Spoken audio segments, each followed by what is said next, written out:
কিছু কিছু মানুষকে মন থেকে ভালোবেসেও দেখেছি, স্নেহ করেও দেখেছি, তাদের ভালো লাগা খারাপ লাগা চাওয়া পাওয়াগুলো মিটিয়েও দেখেছি। হ্যাঁ, বলবে যে হ্যাঁ কী মিটিয়েছে, আমার যেটুকু সামর্থ্য আল্লাহ আমার রিজিকে যেটুকু দিয়েছে সেইটুকু দিয়েই দেখেছি।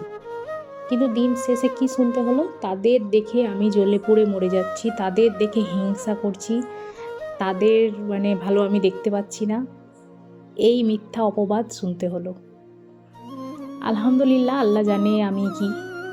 আর আমি লোকের দেখে হিংসা করব, লোকের দেখে জ্বলবো, লোকের দেখে আফসোস করব, দিয়ে সেই জিনিসটা কি আমাকে আল্লাহ দিয়ে দেবে রাতারাতি?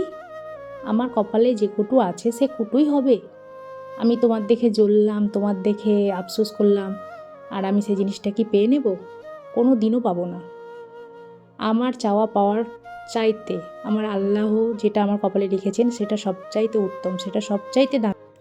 তাই আমাকে কে খারাপ বললো, কে ভালো বললো, কাকে দেখে আমি হিংসা করছি, কাকে দেখে জ্বলছি, এই সবের ব্যাখ্যা আমি কাউকে দিতে যাইনি আর যাবও না ইনশাল্লাহ। আল্লাহ যেটা আমার কপালে আছে সেটা হবে, আলহামদুলিল্লাহ।